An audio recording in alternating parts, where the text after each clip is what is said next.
우리 함께 인사하겠습니다. 잘 나오셨습니다. 성도님 얼굴만 봐도 은혜가 됩니다. 사랑하고 축복합니다. 사랑하고 축복합니다. 어떤 사람이 점점 시력이 약화되어서 눈이 멀어가게 되었다고 해요. 그래서 그의 담당 의사가 그에게 수술할 것을 권유를 했습니다. 수술은 아주 성공적이었습니다. 그의 시력은 정상으로 되돌아왔습니다. 그런데 수술 중에 뇌의 신경을 건드려서 그만 그의 기억력에 이상이 생겨버린 것입니다. 그래서 다시 한번 수술을 했습니다. 그런데 이번에는 기억력은 되살아났지만 다시 시력이 나빠져 버린 것입니다. 그러자 의사는 당황하면서 환자에게 둘 중에 하나를 선택하라고 합니다. 당신은 어느 것을 선택하겠습니까? 시력입니까? 아니면 기억력입니까? 한참을 생각한 환자는 이렇게 말했습니다. 저는 시력을 되찾겠습니다. 지나간 일을 기억하는 것보다는 앞으로 될 일을 눈으로 보는 것이 낫지 않을까요? 라고 하면서 기억력을 잃어버려도 시력을 택했다는 것이죠. 우리는 인생을 살아가면서 이러한 선택의 기로에 놓일 때가 많이 있습니다. 그럴 때 중요한 원칙 중에 하나는 미래를 바라보아야 한다는 것이죠. 앞날을 보고 선택해야 한다는 것입니다. 루치아노 파바로티, 제가 참 좋아했던 성악가가 있습니다. 지금은 돌아가셨지만 이 루치아노 파바로티가 세계적인 테너 가수로 성장하기까지는 그의 아버지의 영향이 컸다고 합니다. 빵가게를 하던 아버지는 파바로티가 어렸을 때부터 음악적 재능과 타고난 목소리를 지닌 것을 알고 그의 재능을 개발시켜 준 것이죠. 그러나 파바로티는 대학에서 교육학을 전공을 했습니다. 그래서 졸업과 동시에 고민에 빠지게 되었습니다. 교사가 될 것인가 아니면 나의 재능에 따라서 성악가가 될 것인가, 진로를 결정하지 못했던 것입니다. 파바로티의 아버지는 이 문제로 고민하던 아들에게 이러한 말을 해주었습니다. 두 의자 사이를 크게 벌려놓고 두 의자에 다 앉으려고 하면 결코 어떤 의자에도 앉지 못한다. 평생을 보고 하나의 의자만을 택해야 한다. 그리고 그것은 네가 결정할 문제다. 어찌 보면 당연한 것이죠. 의자가 두 개가 벌려져 있는데 두 의자를 앉으려고 한다면 앉을 수 있겠습니까? 결국 파바로티는 기도 중에 성악가의 길을 선택하게 됩니다. 그리고 세계적인 테너 가수가 되었던 것이죠. 인생은 무엇을 선택해야 하는지에 따라서 많은 것이 달라집니다. 선택이 무엇입니까? 이것이냐 저것이냐 스스로 생각하고 판단하여서 결정하는 것을 선택이라고 말합니다. 이 선택은 다른 사람들의 도움도 받지만 결국 최종적으로 결정을 내리는 것은 나 자신입니다. 그러므로 잘된 선택이든지 잘못된 선택이든지 그 선택에 대한 책임도 나에게 있는 것입니다.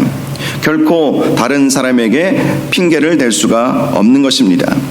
이 선택이라고 하는 것은 대부분 내가 어떤 가치관을 가지고 있느냐에 따라 영향을 받습니다. 가치관이 무엇이겠습니까? 가치관, 무엇이 가치가 있는가? 즉 무엇이 옳은가 그른가에 대한 나 스스로의 판단을 가치관이라고 부릅니다. 물론 때로는 옳지 않은 것이라도 나에게 유익이 된다면 그것을 선택하는 경우도 많이 있습니다. 그러나 그 역시 궁극적으로는 자기 자신의 유익을 옳다라고 여기는 나 중심의 가치관에 영향을 받은 것이죠. 독일의 종교개혁자 마틴 루터는 비텐베르크 성에 숨어 있는 동안에 라틴어 성경을 독일어로 번역하는 일을 했습니다. 그러나 그가 은둔 생활을 하면서 성경을 번역하는 과정은 참으로 힘들었습니다. 때로는 이런 마음이 들었어요. 내가 지금 뭐 하고 있나? 차라리 교황과 타협하여서 교황청 안에 높은 자리를 얻고 편안하게 사는 것이 더 낫지 않겠나, 이런 유혹을 받을 때가 많이 있었습니다. 그런데 그럴 때마다 그가 선포했던 말이 있습니다. 사탄아 물러가라, 사탄아 물러가라. 그러면서 잉크병을 벽에 던졌다는 일화가 전해져 오고 있습니다. 그래서 지금도 그가 성경을 번역했던 그 방의 벽과 기둥에는 잉크 자국이 지금도 남아 있다고 하지요. 바로 그러한 과정을 거쳐서 역사상 최초의 독일어 성경이 탄생하게 되었던 것입니다. 어떤 학자는 루터의 이러한 일화를 이렇게 해석했습니다. 루터가 사탄에게 NO를 선택하는 순간은 하나님께서 그를 YES라고 선택해 주시는 순간이 되었다. 사단의 유혹을 뿌리치고 하나님의 말씀을 선택했던 마틴 루터로 인해서 종교개혁의 출발점이 되었던 것이죠. 어떤 것을 선택하느냐, 하나님을 선택하느냐, 아니면 내 생각, 상황을 선택하느냐.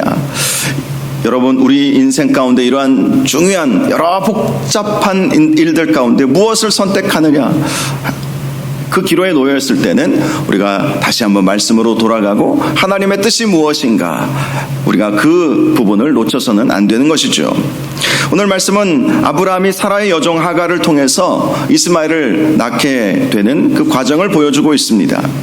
아브라함이 사라가 아닌 하갈을 통해서 이스마엘을 낳게 되는 것은 결론적으로 보면 그의 섣부른 결정의 결과였습니다. 훗날 이스마엘은 아랍인들의 조상이 되었죠.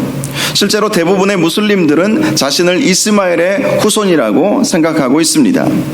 이슬람 교리에 따르면요, 아브라함이 하나님의 명령에 따라서 이스마엘과 하갈을 데리고 지금의 사우디아라비아 그 메카로 데리고 갔다는 거예요. 그리고 바로 그 메카에서 이스마엘이 아랍 족속의 시조가 되었다, 이렇게 가르치고 있습니다. 그런데 그것이 진짜인지 아닌지 사실 여부를 떠나서 문제가 있죠. 이스라엘과 아랍은 지금까지 끊임없는 갈등 관계에 있다는 것입니다.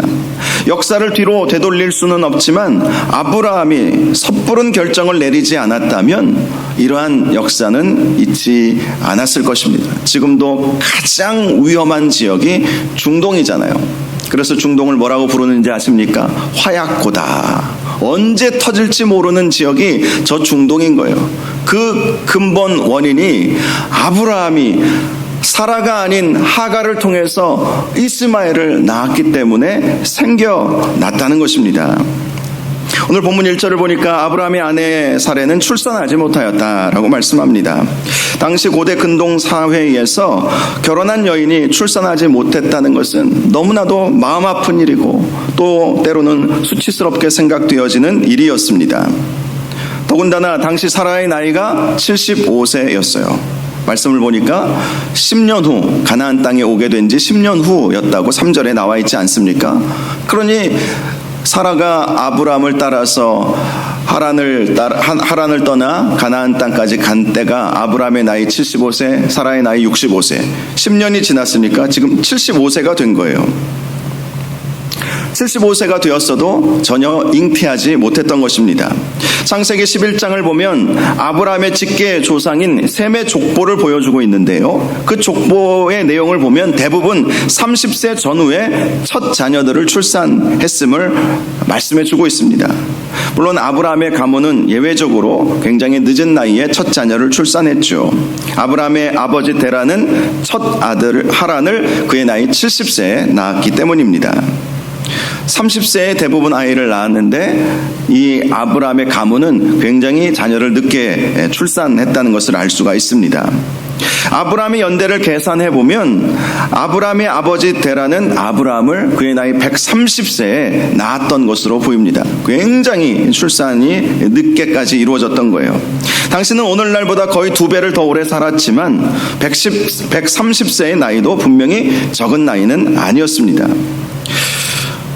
그래도 데라는 그의 나이 70세에 첫 아들을 낳았기 때문에 아브라함은 이런 생각을 했겠죠. 나도 그 나이가 되면 그래도 자녀를 낳을 수 있을 것이다.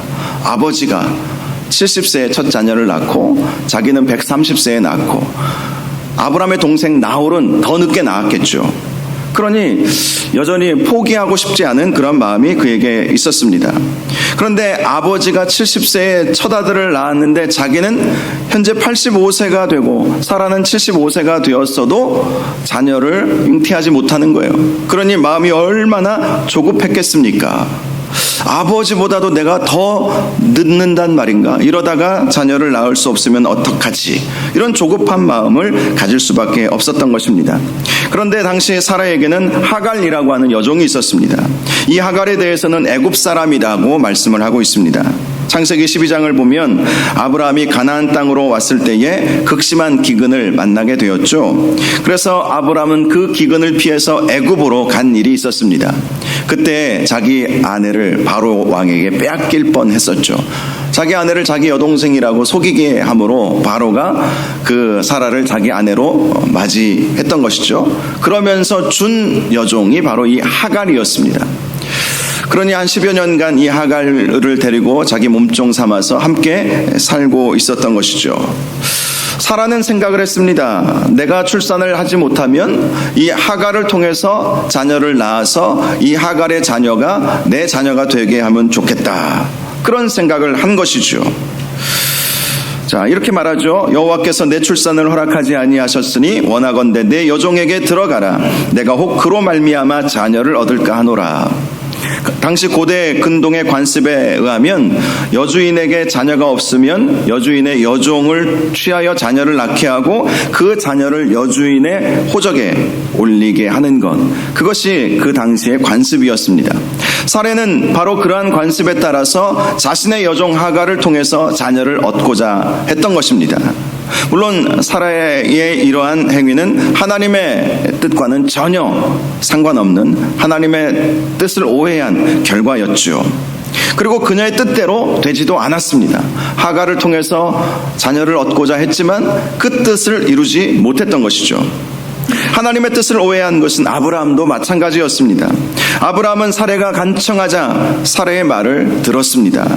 들으니라 이렇게 표현을 하고 있습니다. 이 들으니라라고 하는 이 단어의 히브리어는 동의하다, 만족하다라는 의미를 가지고 있습니다. 즉 아브라함은 사라의 제안을 듣고 만족하게 여겼던 것입니다. 지난주에 살펴본 것처럼 아브라함은 자기 집에서 기른 엘리에셀을 상속자로 삼으려는 마음까지도 가지고 있었습니다. 그러다가 하나님께서 나타나셔서 내 몸에서 날짜가 내 상속자가 되리라 라는 말씀을 해 주셨기에 사라를 통해서 자녀를 낳을 줄 알았죠. 그런데 그로부터도 시간이 흘러가고 사라는 자기 자녀를 얻기 위해서 하갈을 취해서 내 자녀를 달라고 그렇게 요구를 하니까 아브라함은 그것을 옳게 여긴 것이죠. 당시 아브라함이 그렇게 생각한 것은 자신의 아버지 데라가 그렇게 해서 많은 자녀들을 출산했기 때문이었을 것입니다. 성경은 아브라함의 어머니에 대한 기록은 전혀 나와 있지 않습니다. 단지 창세기 11장 26절을 보면 데라는 70세에 아브라함과 나홀과 하란을 낳았더라, 이런 기록만 있습니다. 자, 성경의 이러한 내용들을, 전반적인 그 내용들을 보면 데라가 70세에 하란을 먼저 낳았다고 보고 있죠. 그리고 그로부터 50년 후에 아브라함을 낳은 거예요. 그리고 그로부터 또 얼마가 흘렀는지는 모르지만 한참 지난 후에 나홀을 더 늦은 나이에 낳게 되었던 것이죠. 이 설명이 가능해지려면 아브라함의 형제들은 어머니가 다를 수 있다는 것이죠. 실제로 사라도 그의 이복 여동생이지 않았습니까? 즉 아버지는 같고 어머니는 달랐다는 것입니다. 그러니 아브라함도 자기 아내가 허락해 주었으니 나도 아버지처럼 다른 여인들을 통해서 자녀를 낳을 수도 있겠다, 그렇게 섣부른 생각을 했던 것입니다. 결국 하갈은 임신을 하게 되었습니다. 그런데 아브라함과 사라가 생각한 대로 일이 흘러가지 않았던 것입니다. 자신이 임신한 사실을 안 하갈은 그때부터 자기 주인을 멸시하기 시작한 것입니다. 멸시하다. 이 단어는 하찮게 여기다, 이런 의미를 가지고 있습니다. 즉 하갈은 자기가 임신을 하자 임신하지 못하는 자기 여주인을 하찮게 여기고 멸시하고 모욕을 했던 것입니다. 이러한 하갈의 행위는 고대 관습에 따라서 자기 자식을 여주인인 사라에게 주고 싶지 않았기 때문이었겠죠. 또 늙은 여주인을 몰아내고 자기가 아브라함의 본처가 되고 싶었기 때문에 나온 행위였던 것입니다. 잘못된 일들이 계속해서 일어나는 것입니다. 여러분, 우리가 어떤 일이든지 섣부르게 충분히 기도하지 않고 어떤 일을 결정하다 보면 이러한 악순환이 계속되는 거예요. 5절을 보니까 결국 참지 못한 사라는 아브라함에게 이렇게 불만을 토로합니다. 내가 받는 모욕은 당신이 받아야 한다 라고 하면서 누가 잘못인지 당신과 나 사이에 여호와께서 판단하시기를 원하노라, 이러한 말을 한 것입니다. 사실 이 모든 일의 시작은 사라에게 있지 않겠습니까? 그런데 자신의 책임은 뒤로 하고 상황이 자기 뜻대로 이루어지지 않자 그 책임을 남편에게 또 하나님께 돌리는 연약한 모습을 갖게 되었던 것이죠.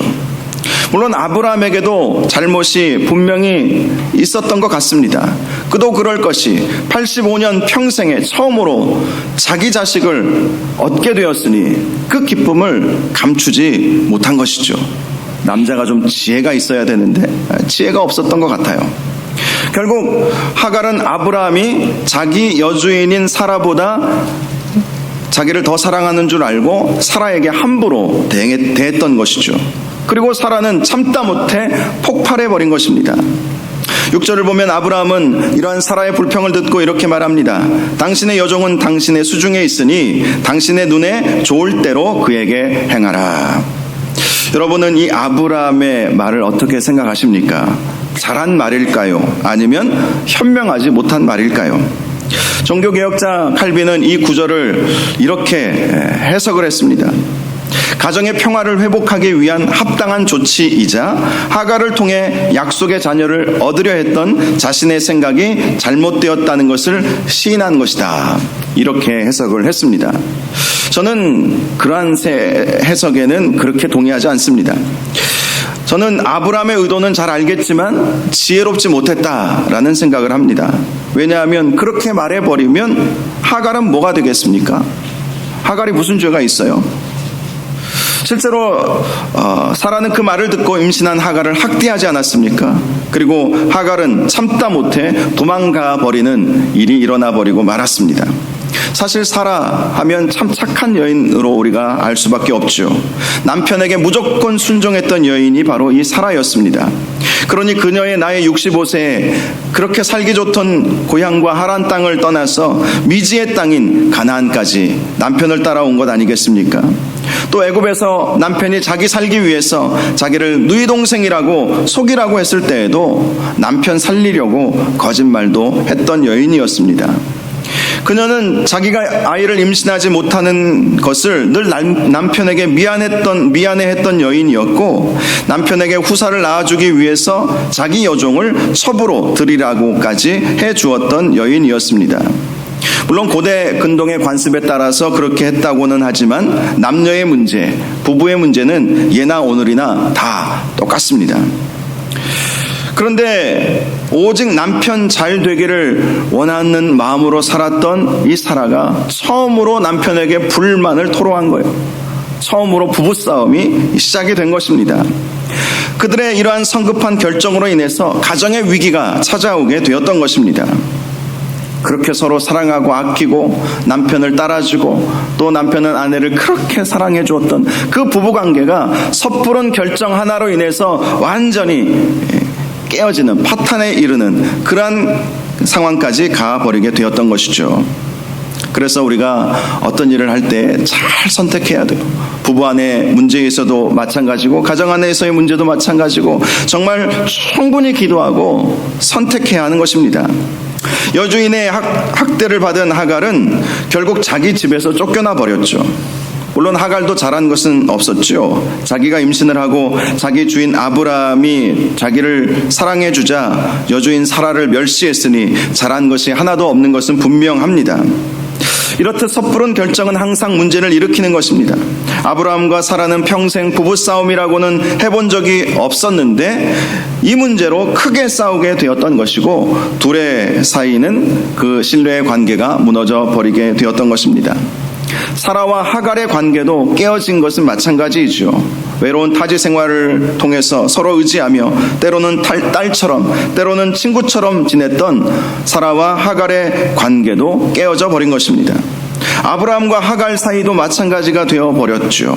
하갈이 낳게 될 아이에 대해서도 아브라함이 적극적으로 사랑해 줄 수도 없는 상황이 되어 버린 것입니다. 기도하지 않고 결정한 결과는 늘 이렇게 될 수밖에 없다는 것을 우리가 항상 염두에 두어야 하는 것입니다. 세계적인 영화 배우인 마릴린 먼로를 잘 아실 것입니다. 그녀에게는 함께 헐리우드 배우가 되기를 꿈꾸었던 콜린 에반스라고 하는 친구가 있었습니다. 이 둘은 1960년대 가장 인기 있는 라이벌이 되었습니다. 그런데 콜린 에반스는 한참 인기가 있었을 때에 영화계를 은퇴했습니다. 그녀는 기자회견에서 이런 말을 했습니다. 여러분, 저는 지금 깊은 사랑에 빠졌습니다. 저는 그 깊은 사랑에서 헤어날 수가 없습니다. 그래서 이제 할리우드를 떠나려고 합니다. 그렇게 기자회견을 한 것입니다. 에반스가 깊은 사랑에 빠졌다고 하니까 청중들은 환호했습니다. 그러면서 그가 누구냐 물어보았습니다. 그때 에반스는 그는 나를 선택해 주신 예수님입니다. 그렇게 뜬금없이 말을 하는 것입니다. 나는 그분이 나를 선택해 주었기에 나는 그분을 위해서 신학교에 입학하려고 합니다. 그리고 선교사로 나가려고 합니다. 라고 했다는 것이죠. 헐리우드를 떠난 에반스는 그의 말대로 신학교에 들어가서 열심히 공부하고 또 한 남자와 결혼을 해서 두 부부가 함께 선교사로 파송받아서 우간다로 나아가게 되었습니다.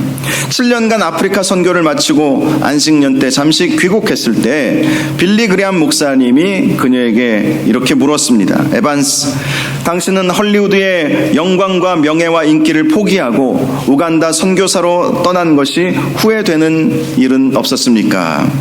그러자 에반스는 이렇게 말합니다. 후회라니요, 목사님. 지금 이 선교사의 일은 나에게 너무나도 귀한 일입니다. 제가 선택한 것 중에 가장 잘한 선택은 내가 헐리우드를 떠나고 선교사가 된 것이었습니다. 저는 지금 이 자리가 영국의 여왕의 자리보다도 미국의 대통령의 자리보다도 더 귀한 자리라고 믿고 있습니다. 그렇게 말을 한 것입니다. 그녀는 선교 사역이 힘들고 어려웠지만 주님을 위해 일한다는 사명으로 행복한 인생을 살게 되었던 것이죠. 반면에 마릴린 먼로는 그녀가 떠나자 더 이상 라이벌도 없는 그야말로 당대 최고의 유명 연예인이 되었습니다. 그녀가 찍은 영화는 최고의 인기를 누렸습니다. 수많은 사람들이 몰려들었습니다. 명품 브랜드 광고의 모델이 되었습니다. 부와 명예를 다 그가 차지하게 되었습니다. 그녀가 가는 곳곳마다 사람들이 그녀를 보기 위해서 몰려들었어요. 정말 최고의 인기를 얻었습니다. 이 마릴린 먼로가 찍은 화보들마다 다 걸어놓고 그런 일들이 있게 된 것이죠. 훗날 이 먼로와 에반스가 오랜만에 만나게 되었다고 해요. 그때 먼로는 에반스에게 자신의 심정을 이렇게 토로했습니다. 난 네가 선교사가 되려고 헐리우드를 떠났을 때에 굳게 결심했어. 나는 기필코 내 꿈을 이룰 거라고. 그리고 나는 내 꿈을 이루었어. 그런데 그동안 나는 너무나 비싼 대가를 치러야만 했어. 지금 나는 이 세상에서 가장 비참하고 불행한 사람이 되어버린 것 같아. 그러한 자신의 심정을 토로한 것이죠. 실제로 그녀는 순탄한 결혼 생활을 하지 못했고 여러 번 결혼과 이혼을 반복하게 되었습니다. 또 정치계와 마피아들과의 악성 루머에 시달리기도 했었습니다. 그러니 그녀의 인생이 얼마나 힘들었겠습니까? 결국 그녀는 36살의 꽃다운 나이에 사인도 밝혀지지 않은 의문의 약물 중독으로 세상을 떠나게 되었습니다. 참으로 안타까운 일이 일어나게 되었던 것이죠. 여러분, 우리 인생에 있어서 가장 중요한 것은 돈도 아니고 명예도 아니고 권세도 아닙니다. 우리 마음에 기쁨과 행복이 있는가? 그리고 그 기쁨과 행복은 하나님으로부터 우리가 받아야 되는 거예요. 그것이야말로 가장 영원하고 참된 행복이기 때문인 것입니다. 여호수아 24장을 보면 여호수아가 가나안 정복을 다 마치고 이스라엘 백성에게 마지막으로 당부하는 고별 설교의 내용이 나와 있습니다. 이 말씀의 핵심은 14절과 15절 말씀입니다. 이제는 여호와를 경외하며 온전함과 진실함으로 그를 섬기라.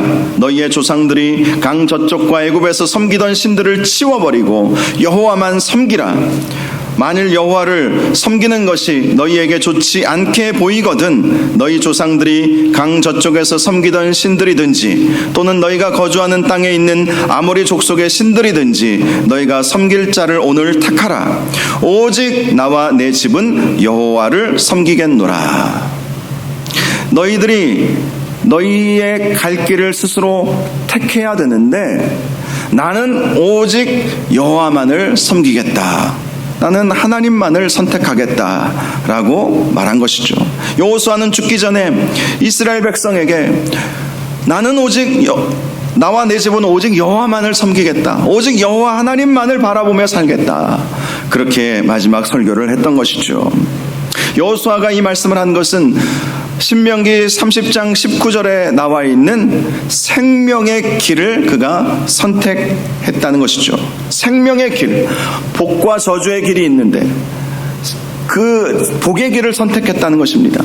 여러분, 우리 인생 앞에서는 어떤 선택이냐에 따라서 그것이 복이 될 수도 있고 저주가 될 수도 있습니다. 그것이 생명이 될 수도 있고 그것이 죽음이 될 수도 있습니다. 여러분, 무엇을 선택하는 것이 옳은 선택이겠습니까? 복의 길, 생명의 길을 선택하는 것이 현명한 아주 지혜로운 선택인 것입니다. 많은 사람들이 자신의 성공을 위해서 많은 노력을 기울입니다. 자신의 꿈을 이루기 위해서 열심히 공부하죠. 스펙도 쌓습니다. 좋은 인간관계도 만들어가고 있습니다. 나름대로 인생의 방향을 구체적으로 이것저것 체계적으로 설계해 나가려고 합니다. 나쁜 일은 결코 아니겠죠.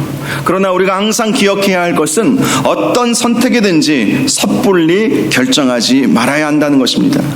특별히 우리 인생에서 중요한 선택일수록 더욱 신중해야 하는 것입니다.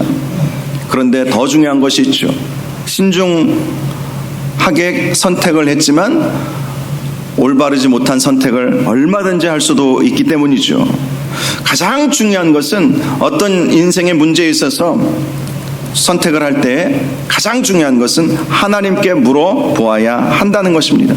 만약에 아브라함과 사라가 그들의 마음에 답답함을 가지고 하나님 앞에 눈물로 기도하고 하나님 앞에 하나님의 음성을 듣기를 원했다면 하나님이 하갈을 취해서 자녀를 낳으라라고 말씀하셨겠습니까? 하나님의 계획은 거기에 있지 않아요. 그러니 그렇게 말씀 안 하셨겠죠. 그런데 아브라함과 사라가 섣불리 결정해 버린 거예요. 남들 보니까 이렇게도 하더라. 그렇게 생각하면서 하갈을 취해서 첩으로 드리고 하갈을 통해서 자녀를 낳으려고 했던 것이죠. 그런데 그것이 잘못된 선택이고 결과적으로는 잘못된 일이 발생되어 버린 것 아니겠습니까? 그래서 우리는 어떤 중요한 선택의 기로 앞에서 충분히 하나님 앞에 기도해야 하는 것입니다. 특별한 기도의 시간을 가져야 하는 것입니다. 하나님께서 확신 주실 때까지 기도해야 하는 것입니다. 그렇게 결정해도 결코 늦지 않아요. 속도보다 더 중요한 것은 방향이에요. 하나님께 방향을 맞추는 것, 그것이야말로 가장 좋은 방향이고 가장 좋은 선택인 것입니다. 빨리 먹은 음식은 체한다는 말이 있죠. 선택도 마찬가지입니다. 충분히 기도하고 인내하면서 하나님의 응답을 기다려도 안 늦어요. 너무 성급한 것이 문제가 될 때가 얼마나 많이 있는지 모릅니다. 조급한 마음이 들거든 한 템포 여러분 늦추시기를 바랍니다. 한 번 더 기도해보자. 한 번 더 주님의 뜻을 우리가 구해보자. 이런 마음을 가져도 결코 늦지 않아요. 한 번 탄력을 받으면 더 빨리 나아갈 수도 있습니다. 그렇습니다. 아브라함과 사라는 너무 섣부른 결정을 해버렸죠. 그 결과 금실좋던 부부의 관계에 금이 가버리게 되었습니다. 또 서로 신뢰하던 주인과 종의 관계도 깨어져 버리고 말았습니다. 하나님은 이들을 향하여 더 좋은 계획을 분명히 가지고 계셨음에도 불구하고 섣부른 결정에 의해서 그 하나님의 더 좋은 계획, 그 더 좋은 은혜를 이들이 받지 못했던 것이죠. 지난 금요일에 말씀드린 것처럼 우리가 하나님 앞에 설 때에는 우리의 신을 항상 벗어야 합니다. 신을 벗는다는 것의 의미가 무엇입니까? 지난 금요일에 제가 여러분들에게 말씀을 드렸듯이 첫 번째, 거룩해야 한다. 신을 벗으라 라고 하는 것은 거룩을 의미하는 거예요. 거룩해져라. 세상의 때를 벗고 하나님 앞에 거룩한 모습으로 서야 한다는 것이었습니다. 두 번째, 너의 권리를 하나님께 맡기라 라는 것이었죠. 네가 아무리 너의 권리가 있고 충분한 자격이 있어도 그것을 하나님께 맡길 수 있어야 한다. 그것이 신을 벗으라는 것의 의미였습니다. 세 번째, 종이 되라. 종이 되라. 하나님 앞에 종이 되라. 신을 벗는다는 것은 종이 된다는 것을 의미했어요. 당시 고대 사회에는 종은 신발을 신지 않았습니다. 그런데 우리가 그렇게 하나님 앞에 신을 벗으면요, 탕자의 비유에 나와 있듯이 아버지가 신발 벗고 자기를 찾아온 그 못된 아들에게 신발을 신겨주죠. 우리가 하나님 앞에 신발을 벗고 거룩해지고 내 권리를 하나님께 다 넘겨드리고 하나님 앞에 종이 되면 하나님은 우리의 신발을 신겨주실 때가 있다는 거예요. 신발을 신는다는 것은 회복을 의미하는 것입니다. 여러분, 우리가 어떤 인생에 있어서 선택을 할 때 우리가 종이 되는 것, 신발을 벗고 하나님의 말씀에 순종하는 것이 중요하다는 것을 꼭 기억하시기를 바랍니다. 그럴 때 우리 하나님께서 우리와 함께하여 주실 것이고 우리가 계획하고 생각한 것 이상의 은혜를 우리에게 허락하여 주실 것입니다. 저와 여러분이 우리 인생에 있어서 중요한 선택의 순간에서 더 많이 기도하시고 하나님의 응답을 받으시기를 바랍니다. 그래서 우리 인생이 하나님의 도우심으로 가장 좋은 길로, 가장 안전한 길로 나아갈 수 있는 은혜가 있기를 주님의 이름으로 축원합니다. 이 시간 우리 함께 찬양하기를 원합니다. 나의 기도하는 것보다 더욱 응답하실 하나님. 그렇습니다. 우리가 항상 생각해야 할 것은 내가 기도하고 내가 생각하는 것보다 우리 하나님은 더 놀라운 계획을 가지고 계시다. 내 생각에 그것이 맞는 것 같아도 하나님께 물어보면 아닐 때가 얼마나 많이 있는지 몰라요. 하나님은 나보다 나를 더 잘 아시고 역사를 주관하시는 하나님이시기에 내가 무엇을 선택해야 그것이 가장 좋은 선택인지 잘 아시는 분이십니다. 그 하나님을 바라보며 그 하나님을 의지하며 이 찬양 하나님께 올려드릴 수 있기를 바랍니다. 함께 찬양하겠습니다.